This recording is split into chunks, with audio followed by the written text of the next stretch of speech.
നിങ്ങളുടെ പാരമ്പര്യത്തെ നിങ്ങൾ തള്ളിക്കളയണം. പാരമ്പര്യം നിങ്ങളെ രക്ഷിക്കത്തില്ല പ്രിയപ്പെട്ടവരെ. പാരമ്പര്യം നിങ്ങളെ നശിപ്പിച്ചു കളയുന്നു.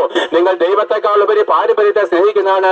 ഇതാ ഞാൻ ചില ക്രിസ്തീയ മതവിശ്വാസികളുടെ സുവിശേഷം പറയുമ്പോൾ അവര് പറയും, ഞങ്ങളുടെ പാരമ്പര്യം വിട്ട് ഞങ്ങൾക്ക് ഈ രക്ഷ വേണ്ട, സ്നാനമായിട്ടൊരു രക്ഷ വേണ്ട. അയ്യോ പാപം, നരകത്തിലോട്ടാ പോകുന്നത്. നിന്റെ പാരമ്പര്യം കല്ലറയിൽ കൊണ്ട് തീരുകയാണ്. നിന്റെ പാരമ്പര്യം നിന്റെ പുരോഹിതന്മാരും തന്നെ ചൊല്ലൊക്കെ ചൊല്ലി ആ കല്ലറയിൽ വെച്ച് സ്രാവ് വെച്ച് മൂടി അവസാനത്തെ പിടി മണ്ണ് വിട്ട് മനുഷ്യ നീ മണ്ണായിരുന്നു, മണ്ണിലേക്ക് തിരിച്ചു പോകുമെന്ന് പറഞ്ഞ് അവരെന്താണ് ആമേൻ പറഞ്ഞ് അവര് പപ്സ് കഴിച്ച് മടങ്ങി പോകുന്നതോടെ നിന്റെ പാരമ്പര്യം തീരുകയാണ്.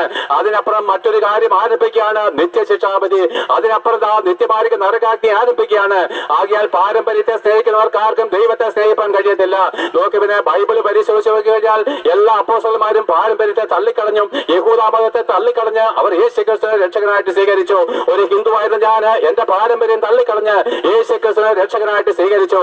ആകിയാൽ പ്രിയപ്പെട്ട ഈ സമാധാനം, ഈ രക്ഷ, പാപമോചനം നേടുന്നതിന് ഇന്നേവരെ രക്ഷിപ്പാൻ കഴിയാത്ത പാരമ്പര്യത്തെ തള്ളിക്കളഞ്ഞ്, ഇന്നേവരെ നമ്മളെ രക്ഷിപ്പാൻ കഴിയാത്ത പുരോഹിതന്മാരുടെ കള്ളശുശ്രൂഷകളെ തള്ളിക്കളഞ്ഞ് ദൈവവചനത്തിലേക്കും ദൈവത്തിലേക്കും യേശുക്രിസ്തുവിലേക്കും നിങ്ങൾ മനം തിരിയണം. ഇതിനാണ് മാനസാന്തരം എന്ന് പറയുന്നത്.